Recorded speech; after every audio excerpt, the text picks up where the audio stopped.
name of God, Father, Son, and Holy Spirit. Amen.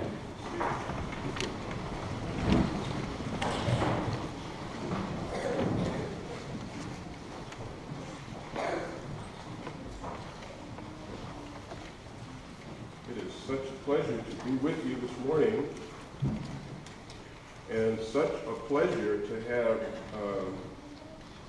the short commute that I have. I think it took us all 5 minutes to drive here.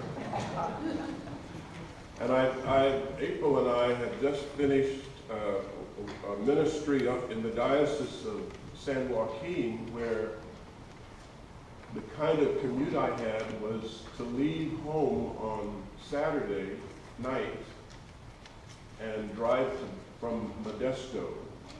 Anybody know where Modesto is? From Modesto, and drive to Bakersfield, stay overnight, and then to drive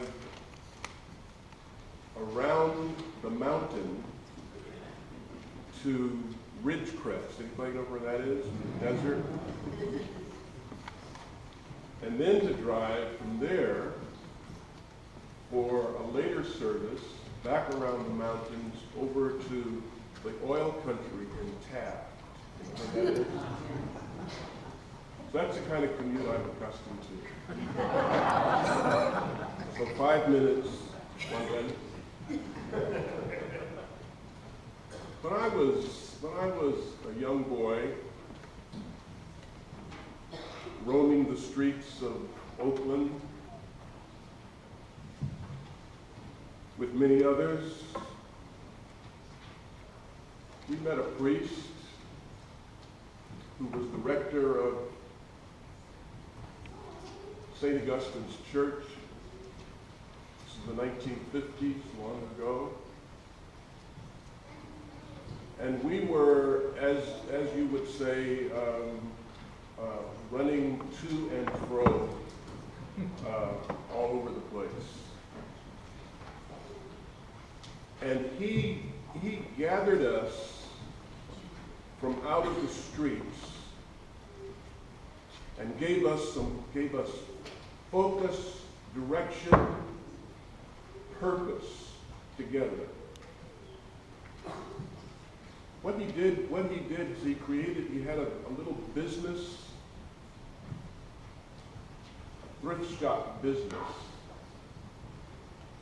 And he gave those of us who were just out doing nothing a chance to come in, to gather as a group together, to work, to operate that shop. In the course of doing that, we developed relationships. That changed my life completely. It reoriented me, it gave me direction. Not just me, but the other young men who came into that work. I would not be here today doing what I'm doing, what I have done, had it not been for that work done with me so long ago. And it was done out of love and compassion, out of kindness.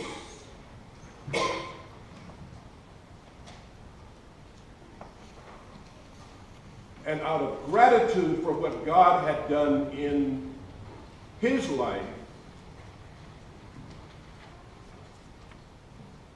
he reached out in love and compassion and rescued me.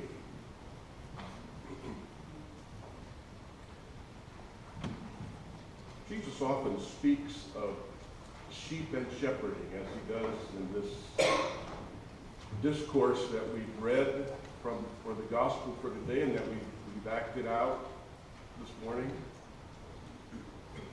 But he speaks of sheep, he speaks of shepherding. Jesus often compared himself to the good shepherd. The shepherd who welcomes and cares for his sheep. Jesus probably used these images of sheep and shepherding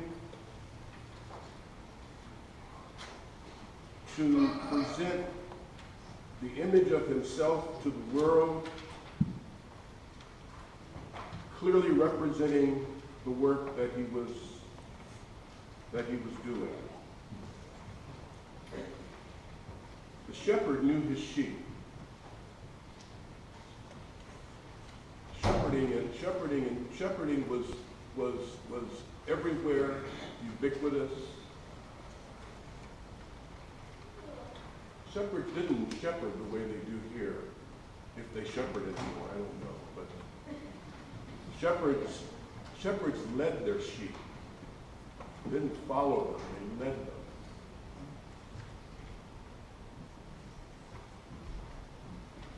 They cared for the sheep. Everything the sheep needed, the shepherd provided. He cleaned them, took them to pasture, protected them from danger,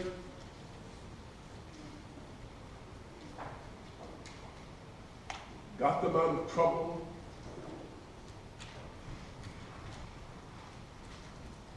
kept them away from robbers,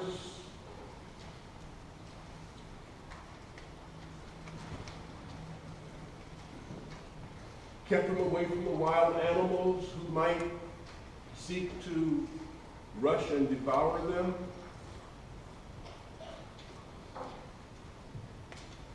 The shepherd knew the sheep. He knew his sheep so well that he could distinguish one sheep from another.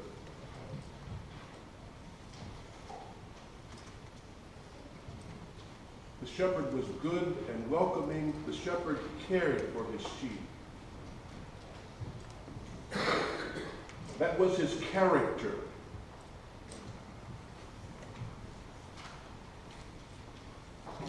To risk his life, even if necessary, to lay down his life for his sheep. That was who the shepherd was. Jesus in this discourse speaks now again of shepherding, teaching,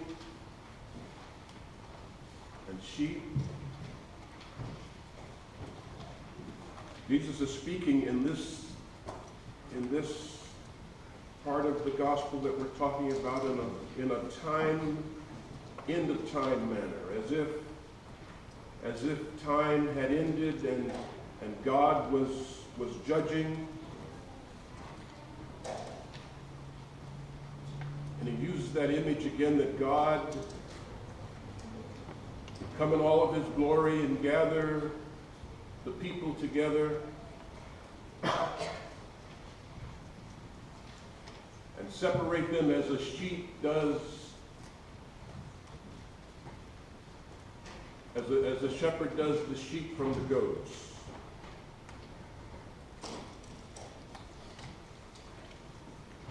And that the king would come seated in all of his glory with all of his angels with him, and all the nations gathered before them, and he will separate people one from another, as the shepherd separates the sheep from the goats. The king, the Son of Man, will come to bring some their well-deserved reward. Some separate onto the right hand and some to the left, the sheep to the right, the goats to the left. And those on the right, he welcomes into their just reward. It is an affirmation of life lived in faith, a life that has been lived in active testimony to all the goodness that God has done for them in their lives. He ushers them into a new world of light and life that they will inherit for eternity. The text also provides for what those who did not do the will of God, who lived in disdain for the justice teachings of Jesus, who lived a more self-centered life, forgetting the call of love and compassion for all people, especially those in need. Theirs is also an inheritance, those who are separated on the left. Theirs is also a kingdom or a realm, but it is not one of celebration. It is not one of glory. Instead, it is a world of loss and pain and utter darkness. It's important to note in this teaching that neither the sheep nor the goats, neither those on the right or on the left, remember doing anything for Jesus.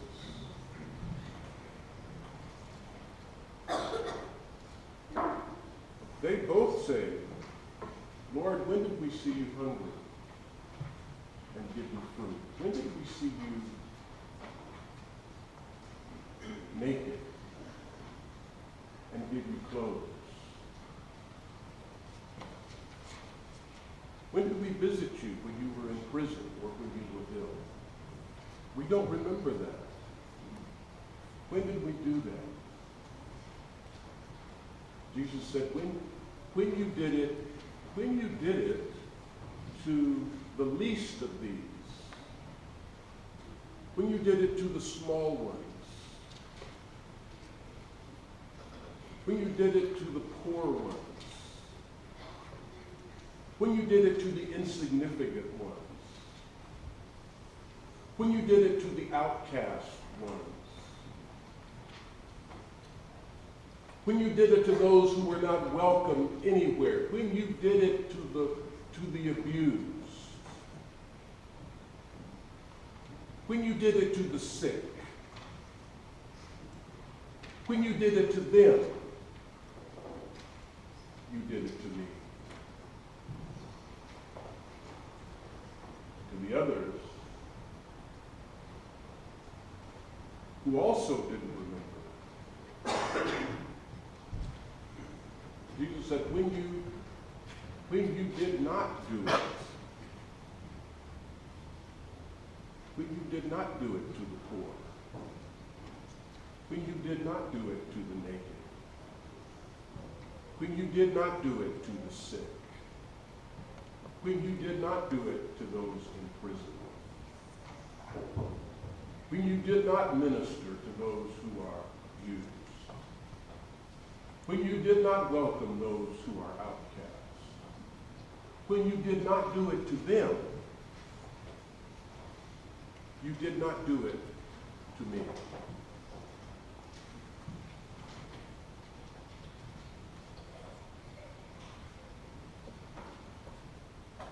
It is the least. It is the small ones. It is the needy ones who, out of their character in thanksgiving for what God had done for them,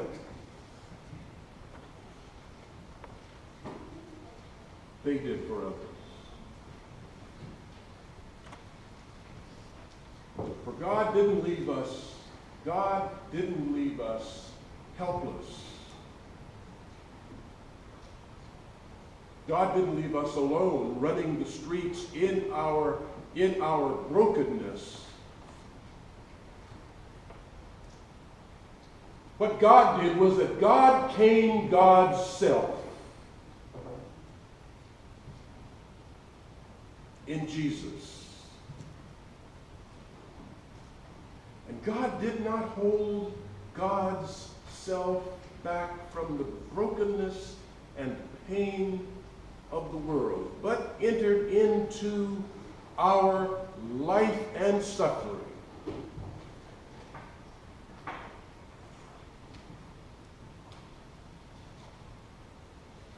And in that entering in, confronted the evil.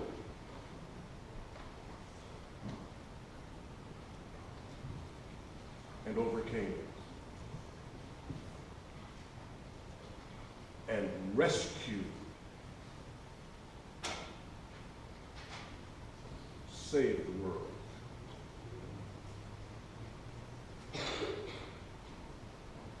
In gratitude for God's loving, compassionate sacrifice in Jesus.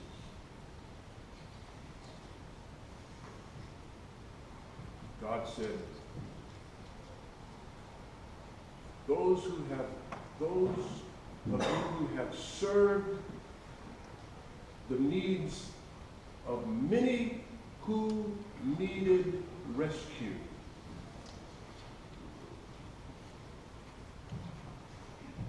you have served me. Come, O blessed of my Father. Receive the kingdom prepared for you from the foundation of the earth. It's important to remember that God was in those dispossessed. God was in them.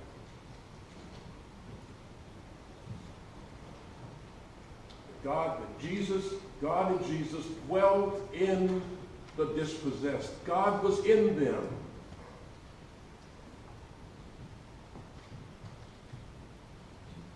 When they served them, they served God. And they did it not out of the need to just serve,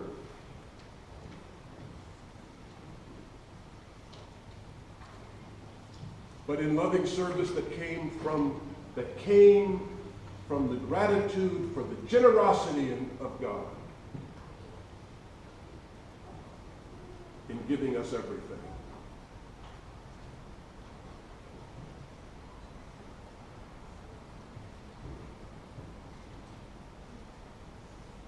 Christ loves us with all completely, totally. And our response is to love God with gratitude, with all our hearts, with all our minds, and with all our strength. This causes us to be as generous with the world as God has been generous to us.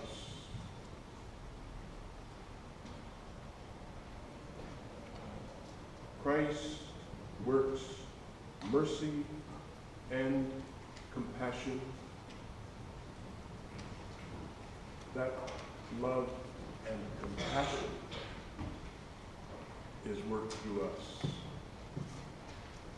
through you and me. So now we come to the altar of God. We come all to the altar of God, where we will commemorate that blood poured out for us, that bruised body lifted up for us, freely given.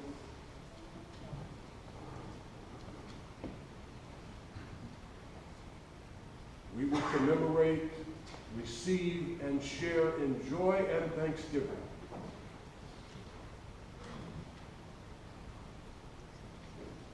And then we will leave and enjoy and thanksgiving.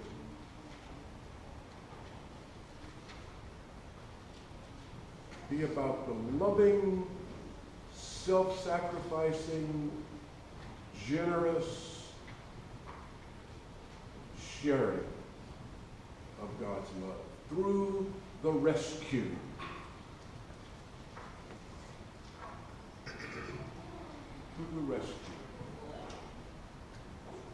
Through the ministry. Through the serving. Through the touching.